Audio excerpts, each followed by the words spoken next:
अभी देखिए, दीर्घ स्वर संधि कंप्लीट होगी, उसके बाद में गुण स्वर संधि कंप्लीट होगी।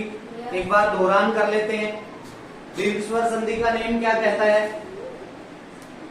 दीर्घ स्वर संधि का नियम क्या कहता है? हाँ, समान यानी सजातीय वर्ण आते हैं तो वह वर्ण दीर्घ हो जाता है। अर्थात पहले पद के अंत में और दूसरे पद के, पहले पद के अंत में तथा दूसरे पद के शुरू में दोनों तरफ एक जैसे वर्ण आते हैं, ठीक है, तो वह उसका दीर्घ रूप बन जाता है। इसकी पहचान, इसके उदाहरण हो गए थे। उसके बाद में गुण स्वर संधि लिखी थी। गुण स्वर संधि यानी पहले पद के अंत में ए या आ हो और उसके बाद में ई, उ, ऋषि या लय, इनमें से कोई भी होता है तो ई आने पर तो क्या बनता है? ए। उ आएगा तो क्या बनेगा? ओ। ऋषि आए तो क्या बनेगा? और लय आए तो अल बन जाता है। ठीक है, इसके नेम, उदाहरण और पहचान हो गई थी। आज हम पढ़ेंगे यण स्वर संधि। कौन सी संधि पढ़ेंगे? यण स्वर संधि। अब तक हमने जो दोनों संधि पढ़ी, उस संधि के अंदर पहले पद के अंत में ए या आ हो सकता है, दोनों के अंदर। ठीक है, दीर्घ के अंदर भी हो सकता है ए आ, और गुण स्वर संधि के अंदर भी पहले पद में ए या आ हो सकता है, यानी होगा। गुण स्वर संधि में तो ए या आ होगा ही। ठीक है, लेकिन यण जो स्वर संधि है, इस यण स्वर संधि में क्या होता है? पहले पद के अंत में ई या बड़ा ई हो सकता है। उसके बाद में पहले पद के अंत में ई या बड़ा ई हो सकता है, या फिर ऊ अथवा बड़ा ऊ हो सकता है। ऋषि दोनों प्रकार के, बड़ा ऋषि या छोटा ऋषि जो भी है, और लय। ध्यान देंगे, पहले पद के अंत में, पहले पद के अंत में या तो ई होगा या ऊ होगा या ऋषि होगा या लय होगा। ठीक है, और उसके बाद में कोई भी भिन्न स्वर हो सकता है। भिन्न स्वर यानी उसके जैसा स्वर नहीं होना चाहिए। जैसे ई आ गया पहले पद के अंत में तो दूसरे पद में ई नहीं आना चाहिए। ऊ आ गया पहले पद के अंत में तो दूसरे पद में ऊ नहीं आना चाहिए। ऋषि आ गया दूसरे पद में ऋषि नहीं आना चाहिए, और लय आया तो दूसरे पद में लय नहीं आना चाहिए। यदि वही आ जाते हैं तो बेटा यहाँ पे हमने सीखा था, ई के बाद में ई आता है तो दीर्घ स्वर संधि होती है, ऊ के बाद में ऊ आता है तो भी दीर्घ स्वर संधि होती है, ऋषि के बाद में ऋषि आता है तो भी दीर्घ स्वर संधि होती है। सीखा था कि नहीं? है ना? तो दीर्घ स्वर संधि बन जाती है ऐसे करने पर, तो ऐसे करने पर तो दीर्घ स्वर संधि बन जाती है। इसलिए आपको ध्यान रखना है कि पहले पद के अंत में ई हो सकता है दीर्घ स्वर संधि में भी, गुण स्वर संधि, दीर्घ स्वर संधि में भी हो सकता है, और यण स्वर संधि में भी हो सकता है। लेकिन दोनों में अंतर क्या होगा? दीर्घ स्वर संधि में तो वही वर्ण दोबारा से आएगा, वही वर्ण क्या होगा? दोबारा से आएगा। लेकिन यण स्वर संधि के अंदर क्या होगा? भिन्न स्वर आएगा। यानी जो दूसरा पद है उसमें कौन सा स्वर आएगा? भिन्न स्वर। भिन्न स्वर मीन्स ई के बाद में ई नहीं आएगा, ई के बाद में ऊ आ सकता है, ऋषि भी आ सकता है, लय भी आ सकता है, और बाकी बचे हुए स्वर ए आ सकता है, ए आ भी आ सकता है, ए, आई, ओ और आउ, इनमें से भी कोई एक आ सकता है। लेकिन ई के साथ में ई नहीं आएगा। इसी प्रकार से ऊ के साथ में ऊ नहीं आएगा। ऊ को छोड़ करके यानी और कोई भी स्वर आ सकता है। ऋषि के साथ में ऋषि नहीं आएगा, बाकी कोई भी भिन्न स्वर आ सकता है। और इसी प्रकार से लय के साथ में भी कोई भी भिन्न स्वर आ सकता है। लिखो एक बार, लिखो और अच्छे से समझ में आ जाएगा। जैसे जैसे हम उदाहरण देखेंगे आ जाएगा। लिखो, यदि, नियम लिखो, नियम यदि पूर्व पद के अंत में, ध्यान रखना है पूर्व पद बोला है मैंने, यानी पहला पद है ना, उसके अंत में यदि पूर्व पद के अंत में, यदि पूर्व पद के अंत में ई या बड़ा ई, ओब्लिक का चिन्ह लगा देना है ना, फिर कोमा लगा दो, ई या बड़ा ई कोमा, ऊ या बड़ा ऊ, रीरिसी या बड़ा रीरिसी अथवा ले,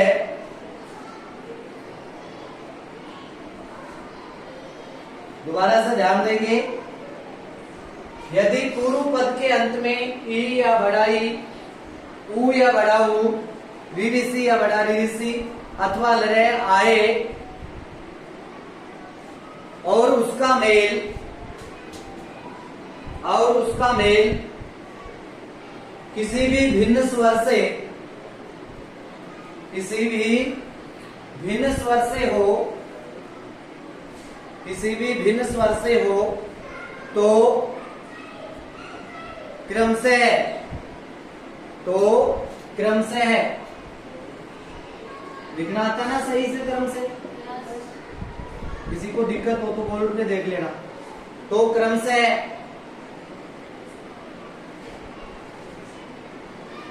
तो क्रम से है, ये वे कोमा लगाते जाना और नीचे हलंत भी लगाते जाना, रे अथवा ले बन जाता है,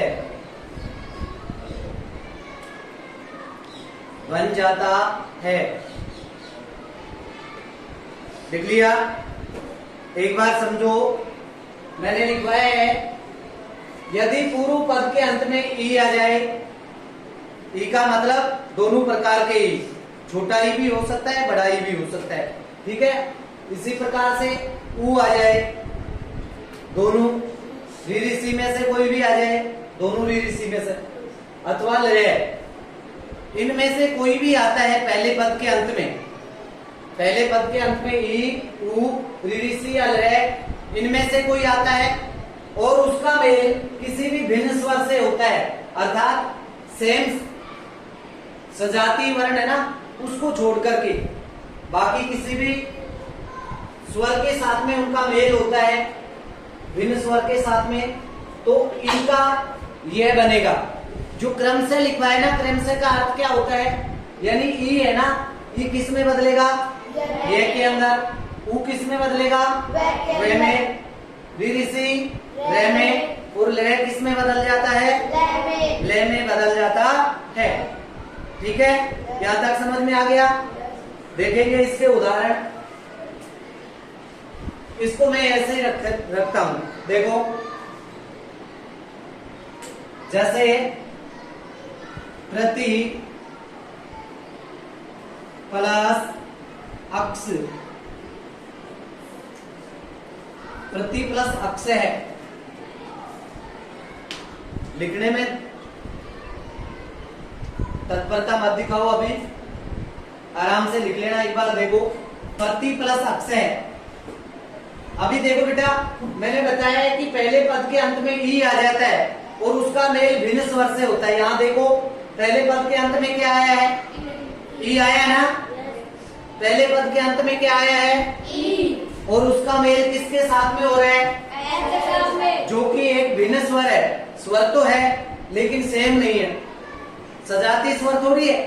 सजातीय स्वर कब होता, जब इधर ए है तो इधर भी ए होता, या इधर ई है तो इधर ई होता, ठीक है, तब तो दीर्घ स्वर संधि हो जाती।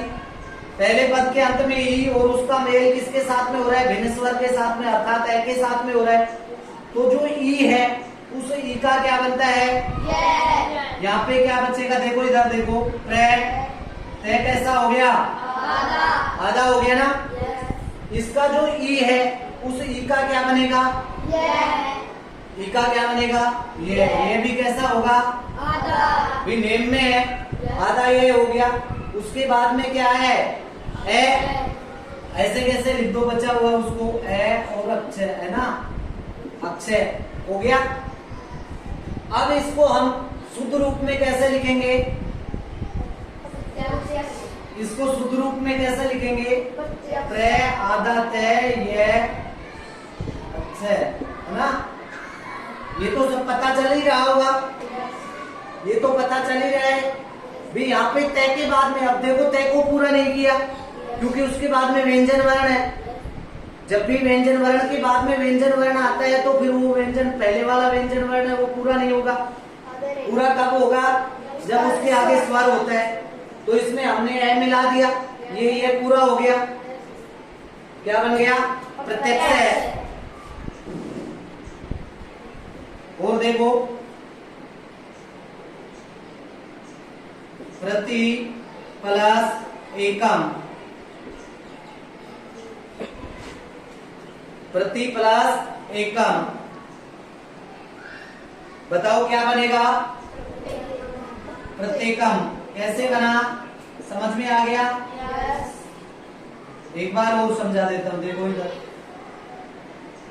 प्रति यानी पहले पद के अंत में क्या आया है, ई, उसका मेल भिन्न स्वर के साथ में हो रहा है। ई का क्या बनेगा, ई का क्या बनेगा, ये।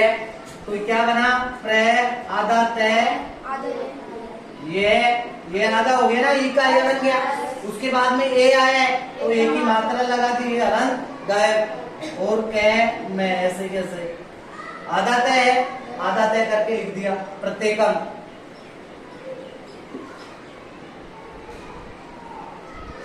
और देखो यदि प्लस अपि, यदि प्लस अपि क्या बनेगा, यद्यपि।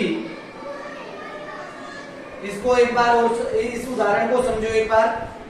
पहले पद के अंत में क्या आया है, ई, उसके बाद में भिन्न स्वर आ गया। कैसे बनेगा, देखो यह दी था ना, दी के अंदर ई की मात्रा थी तो ई को तो हमने निकाल लिया, यद बच गया ना। उसके बाद में ई जो है उस ई का क्या बनेगा, आधा ये, ठीक है। और उसमें क्या मिला देंगे, ए, यानी ये पूरा हो गया। और लास्ट में पी, इस प्रकार से बनेगा। हिंदी में इसको ऐसे लिखते हैं लेकिन संस्कृत में ये वाला चलता है, ठीक है। द और ये दोनों वर्ण मिलेंगे तो ध बनेगा।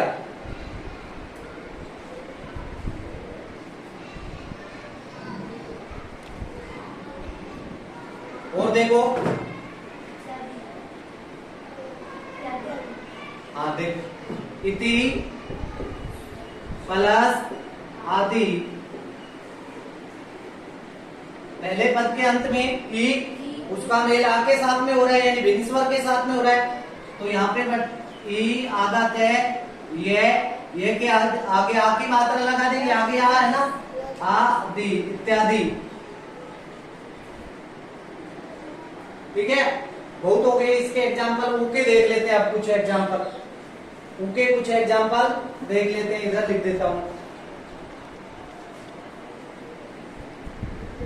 सु प्लस आगतम, पहले पद के अंत में क्या है, उ, उसका मेल किसके साथ में हो रहा है, भिन्न स्वर के साथ में हो रहा है।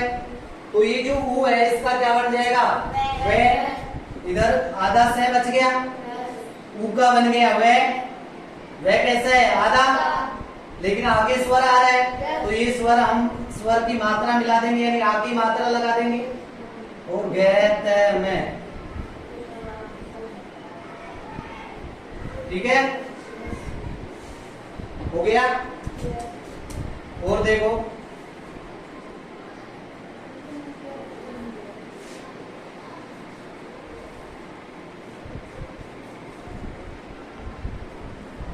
वधु प्लस आगम,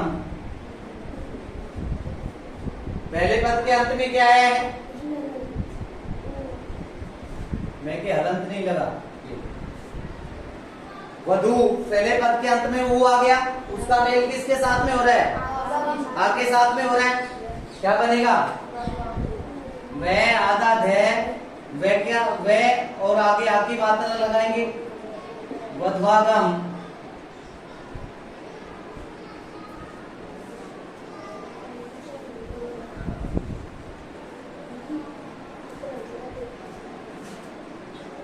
इसके लगा देंगे बस, दोनों तरफ हलंत का। इधर पहले पद के अंत में यदि हलंत लगाए तो आपको लगाना है, यदि नहीं लगाए तो नहीं लगाना है, विसर्ग होगा तो लगाना है। ठीक है। और देखो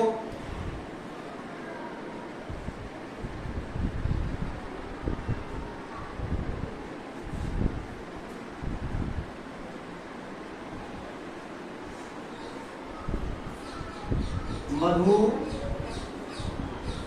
प्लस हरि, पहले पद के अंत में क्या है? ऊ, उसका मेल किसके साथ में हो रहा है? भिन्न के साथ में। क्या बन जाएगा? मधुवरी। पहले एक बार इन एग्जाम्पलों को उतार लो जल्दी से। अच्छा, इस साइड वाले उतार लिए थे क्या? नहीं उतारे।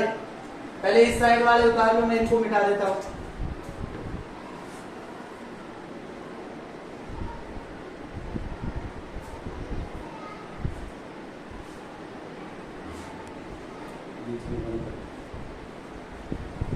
अच्छा, इके और उके वो एग्जाम्पल हमने देख ली।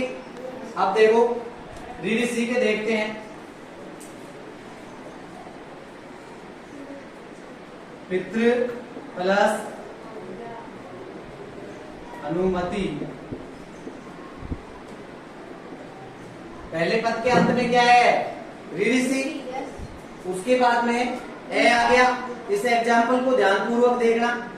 पहले पद के अंत में क्या है? रीडिसी, और आगे भिन्न स्वर है। अब जो रीडिसी है उसका क्या बनेगा? देखो, तय तो आधा हो गया, यहां से रीडिसी है, इस रीडिसी का क्या बनेगा? क्या बनेगा?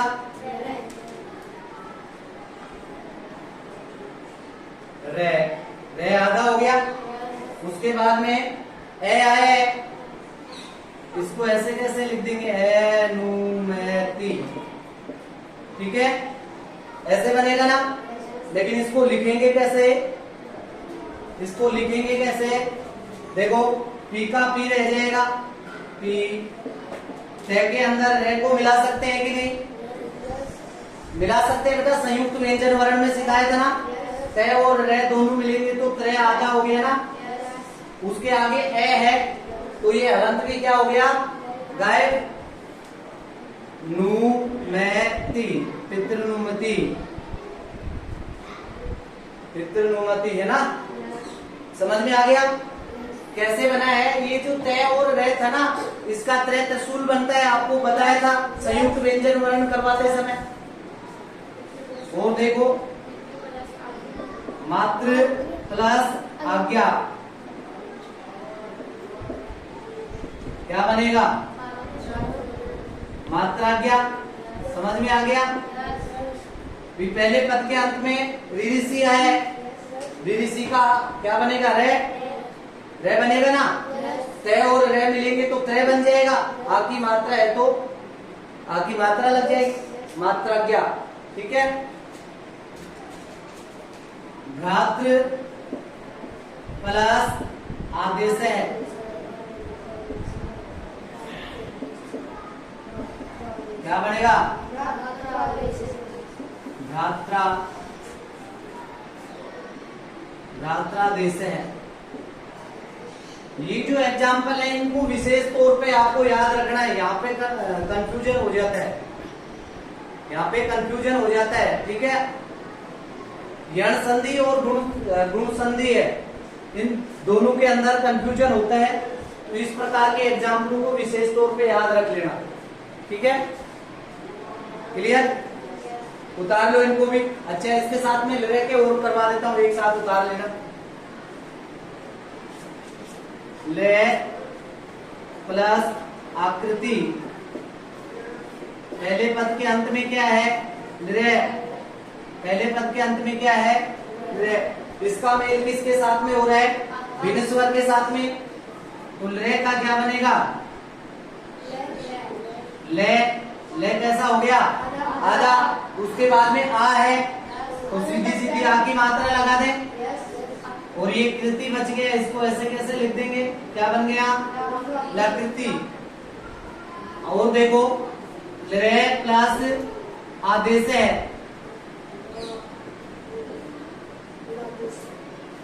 क्या बन गया? आदेश है।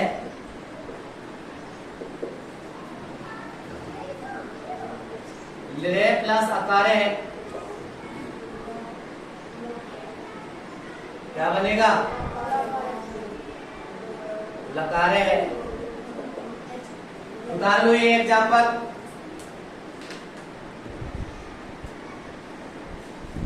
इसके उदाहरण उतार लिए। अब देखो इसकी पहचान। पहचान क्या होगी? आधा वर्ण, आधा वर्ण ये अथवा वे, ये अथवा वे के साथ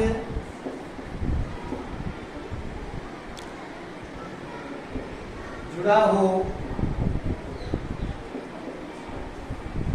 आधा वर्ण ये अथवा वे के साथ में जुड़ा हो तो कौन सी संधि होती है?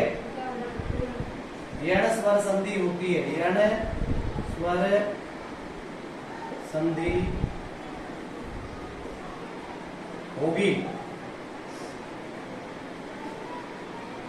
पहचान भी याद रखनी है।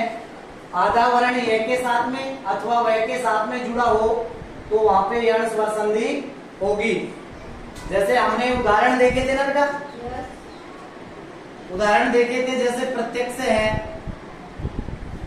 इसमें आधा वर्ण किसके साथ में जुड़ा हुआ था? ये के साथ में जुड़ा है। जैसे स्वागतम देखा, आधा वर्ण किसके साथ में जुड़ा है? यानी आधा वर्ण आधा स है ना, ये वे के साथ में जुड़ा है, और यहाँ पे आधा तय ये के साथ में जुड़ा है। ठीक है, तो जहां पर आधा वर्ण ये के साथ में और वे के साथ में